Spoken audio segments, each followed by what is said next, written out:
This came in 2011 and it is a multiple select question. For a function f of x, let di f of x upon dx raised to I at x equal to a denote its ith derivative with respect to x evaluated at x equal to a.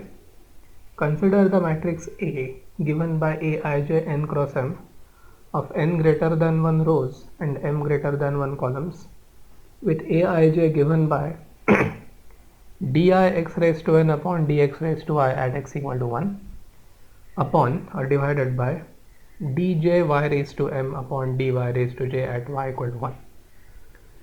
Let Pi denote the maximum of Aij's where j goes from 1 to m, and let Qj denote the minimum of Aij's as I goes from 1 to n.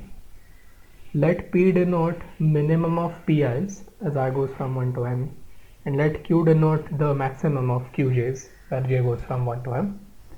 Then P is greater than Q, A11 less than A22 less than up to less than AMM if n is greater than m.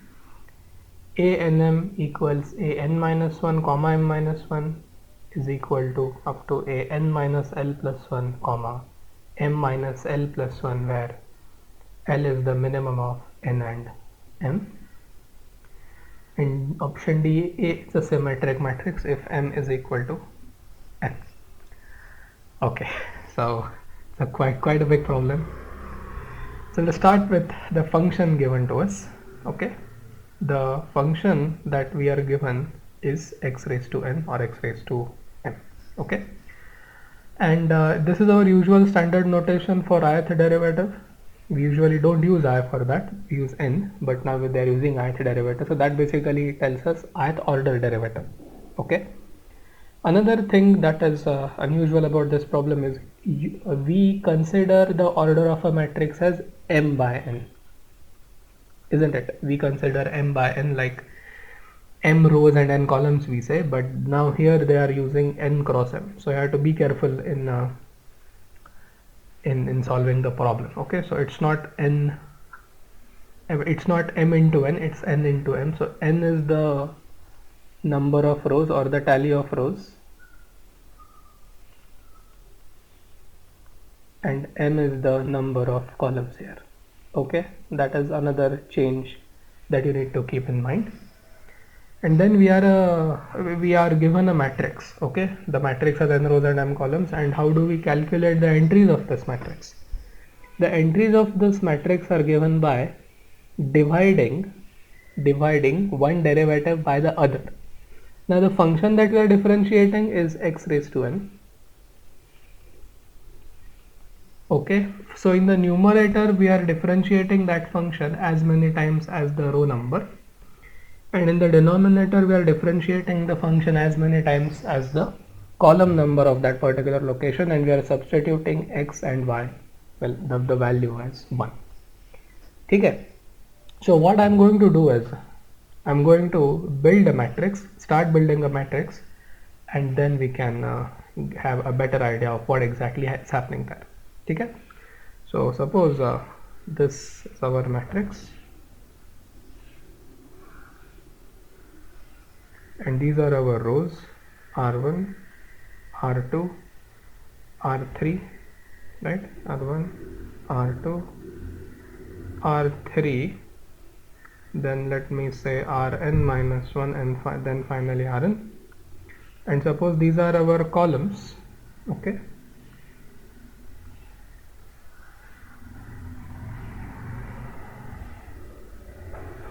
suppose these are our columns C1, C2, C3, and now I need to write Cm minus 1 and then finally Cm.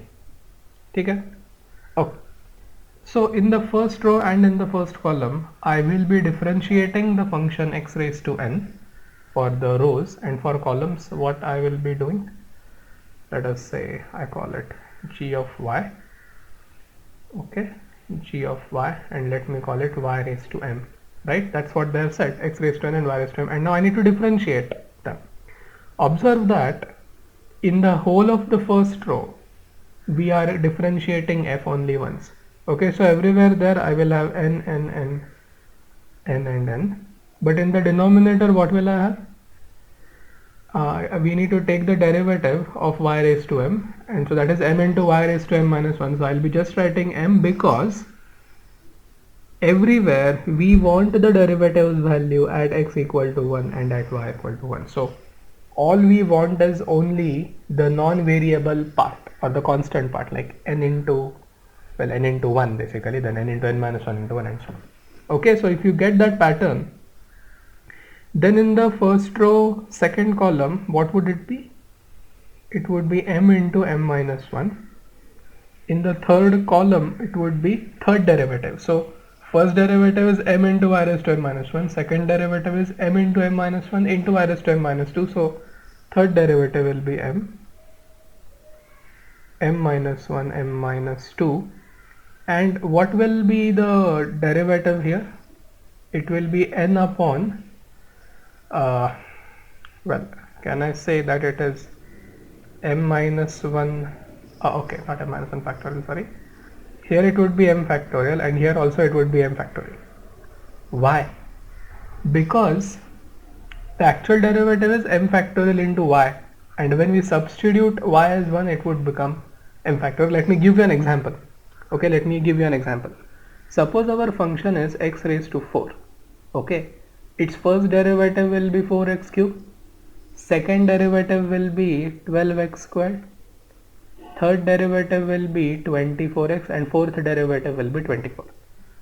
Now I want to draw your attention to the fact that this being a fourth degree polynomial x raised to 4, its fourth derivative is constant, but its third derivative is a linear function with the same coefficient, and because x and y both are 1, these two things will be common. I hope you understood that. Did you? Yes, sir. Okay, so let us now repeat the same process. You realize now that throughout our matrix, the denominators in every row, they will be the same essentially as these elements here, right? What will change then? The only thing that is going to change is our numerator. So let us do it to save our time.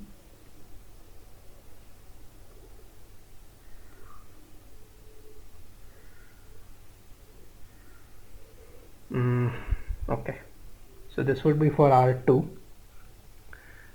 n into n minus 1, n into n minus 1, second derivative everywhere, n into n minus 1 and so on. Correct? Okay, maybe I should skip for R3 because we have now got the pattern.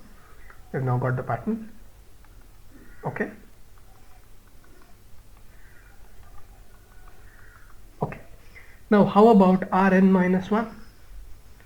Do you realize that like it was the case with Cm minus 1, it was m factorial. Now for Rn minus 1 also everywhere we will have n factorial. Is it clear? Because that is the n minus 1th derivative of x raised to 1, right? And then in the denominator what will we have? Okay, so the same pattern will be there even for Rn. N factorial, n factorial, n factorial, n factorial, and n factorial here. And in the denominators here, again it would be m into m minus 1, m into m minus 1, m into m minus 1 into m minus 2, m into m minus 1 into m minus 2. Here we will get m factorial, and here also we will get m factorial. Okay.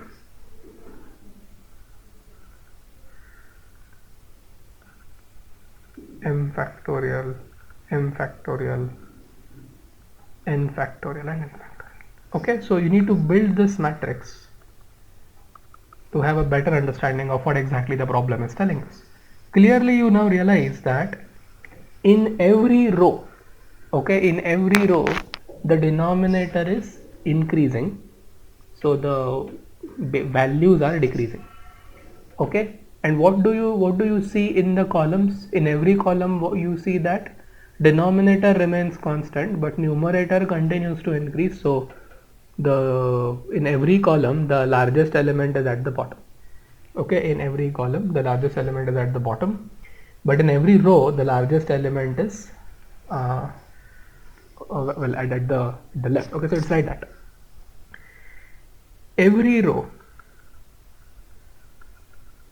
okay, where is the largest element? Okay, in every row where is the largest element? Can anybody tell me? Largest element is in C1. Okay, and in every column, where is the largest element?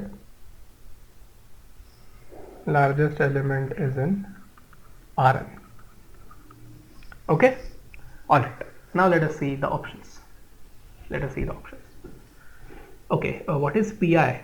Pi is the maximum of Aij where j goes from 1 to m. Now look, so Pi refers to some row, right? Pi refers to elements in a row, and we want maximum of the values. Okay, so what will be Pi? In every row, which element is the largest? N upon m is the largest here because everywhere else we are dividing by some other number. So the column of Pi is this. Have you understood this? Yes, sir. Yes, I can say this is the column of Pi's.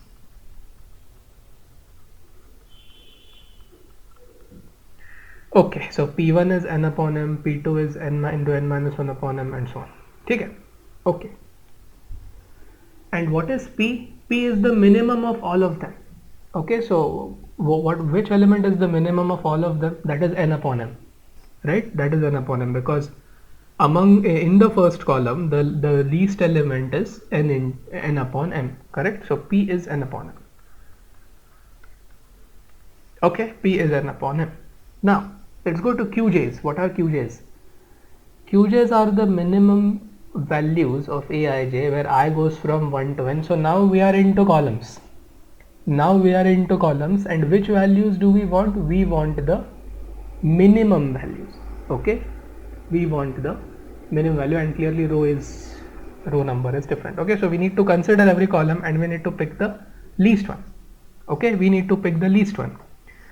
Okay, now in every column largest element is in Rn, so what will be the smallest element? Obviously the smallest element will be in the first row. In every column the smallest element is in the first row. Do you agree to that? Because after that what is happening? Denominator is constant but numerator is being multiplied by something. So this would be the row of Qj.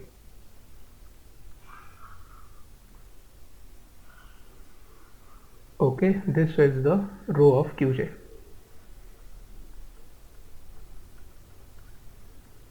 And among them, what do we want? We want the maximum of that. Okay, we want the maximum. So for the maximum of the Qj values, we need to pick the one which has the smallest denominator, that is n upon m. So Q is also n upon m. P is n upon m, Q is n upon m. So is P greater than Q? No. P is equal to Q. So option A is not right. Okay, is it clear?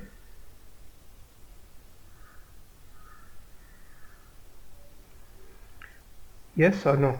Yes, sir. Yes, okay. Now let us come to option number B. Okay, let us come to option number B where they say A11 less than A22 less than AMM if n is greater than m. Okay, now pay attention. What is A11 here? Okay, A11 is n upon m. Okay, A11 is n upon m. A22 is n into n minus 1 upon m into m minus 1, and A33 n minus 1 n minus 2 upon m, m minus 1, m minus 2. Okay, and so on. Now what are they saying? They are saying that if n is greater than m, then the sequence that we have written is an increasing sequence. Now is it true? Is it true? If n is greater than m, n upon m will be greater than 1. That's okay. But n minus 1 upon m minus 1 will also be greater than 1. Okay, which means a22 is actually a11 into some number which is greater than 1. Right? What number is that? That number is this one. And same logic applies to n minus 2 upon m minus 2. So a33 is a22 into something which is greater than 1. Correct? And what is that something? That's this one. So essentially we are getting a sequence of numbers which are greater than all the preceding numbers. So is B right? Yes, B is right. And of course we cannot go after A, M, M because there are no wait, N is greater than M, right? Yeah, so there are no columns there. Okay, there are no enough columns left. So B is correct. B is correct. So have you understood that, or should I explain it again? Understood, right? Okay. Now let us come to option C. Okay, now let us come to option C, where they say a n n is equal to a n minus 1 m minus 1, and you have to continue this till a n minus l plus 1 comma m minus l plus 1, where l is the minimum of n and m. Okay, now I'll take C here.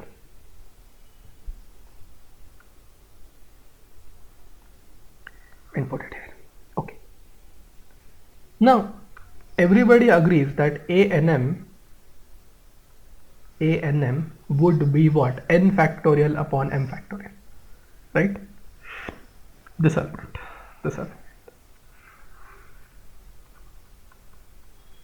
nth row, mth column.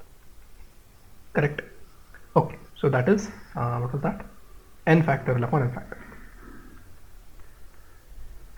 Okay. Now suppose I am interested in writing a n minus 1 comma m minus 1. I have seen that because x and y's values are 1, okay, this element has to be equal to it, isn't it? That's what we saw it here. 24x and 24, at x equal to 1 they will be equal because x is 1. So at least n minus 1 and m minus 1, they are concerned, we still have n factorial upon m factorial. Now what we have to do is we have to see how far back we can go with this logic. Okay, this is nth derivative, or okay, let's say nth, or let me put it in this way, d raised to n upon d raised to m. This is d raised to n minus 1 upon d raised to m minus 1. Okay, the order of the derivative where d represents d by dx or d by dy. Okay, but now when it comes to a n minus 2 m minus 2, okay, when it comes to a n minus 2 comma m minus 2, what do you think do I need to write? Okay, well, it is actually np2 upon mp2. Now why am I suddenly bringing permutations here? Look here, when I differentiate nth order derivative, okay, when I differentiate a function n times, let's say x raised to n, what is the sequence of coefficients that I get? I get n first, n into n minus 1 second, n into n minus 1 into n minus 2 third, and what is the last derivative? Nth derivative is n factorial, n minus 1th derivative is also n factorial, and n minus 2th derivative is what? This should be n factorial upon 2 factorial. Okay, n factorial upon 2 factorial, or n factorial upon 2 basically. Okay, and that is actually np n minus 2. This is np n minus 1 and this is np. Okay, and is this right? First order derivative, is it np 1. Yeah, that is np1. Okay, is this np2? N into n minus 1. Yes, that's correct, right? N into n minus 1, and then we will basically get everything. So this is np3. So the point is when it comes to second differentiating, okay, differentiating till n minus 2 times, okay, differentiating till n minus 2 times, the numerator is what? Np n minus 2, and the denominator is mp m minus 2. Okay, now we have just now seen that this is n factorial upon 2, and this is what? This is m factorial upon 2. Which one? The denominator, mp m minus 2. So that is also n factorial upon m factorial. Now let's take a bit, let's extend it backwards, a n minus 3 comma m minus 3. Okay, now there, how many times are we differentiating the function? N minus 3 times. So effectively it would be n factorial upon 3 factorial. Okay, and that is actually np n minus 3. Okay, so you realize that every time we differentiate, we are actually dividing it by the corresponding factorial, right? So this would be np n minus 3 upon mp m minus 3, and that would be n factorial upon 6 upon m factorial upon 6, and that would again become n factorial upon m factorial. Okay, so it looks like this pattern will continue, but how long are we going to do that? Okay, how long are we going to do that? We can extend it until we either reach the first column or first row. Okay, until we reach either the first column or the first row, and remember we are starting from this. Okay, so which is more likely to be achieved first? Okay, look, every time we are shifting towards left and up. Okay, so every time we are climbing one row up and we are going one column to the left. So obviously if the number of columns is lesser, there will still be number of rows left above that, and similarly if number of rows is smaller, then there would still be some columns to the left of the top row there, or top I think wherever we reach that. Okay, and therefore they have made that condition minimum of n comma m. Okay, minimum of n comma m. So option C is correct. Now let us come to option D. Okay, let us come to option D. They are saying A is a symmetric matrix if m is equal to n. Okay, they are saying A is a symmetric matrix if m is equal to n. Now look here, this can be proved very easily that it is not true. Look, if A is a symmetric matrix, or rather if m is equal to n, then n and m would be same, so this one will become 1, n upon m. But what about R1C2 and R2C1? Here we will have n into n minus 1 upon n, so that would be n minus 1, and here it would be n upon n into n minus 1, so it would be 1 upon m minus 1. Got it? Let me do it here.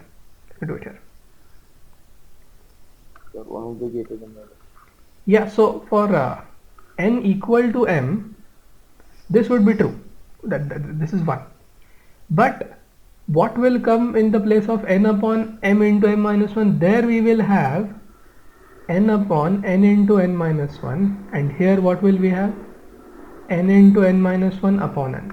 Now how can they be same? Okay, they cannot be same, because 1 upon n minus 1 and here it is n minus 1, so they can never be same, right? For no natural number they will ever be same. So is option D right? No, option D is not right. Got it or no? What is that? Yeah.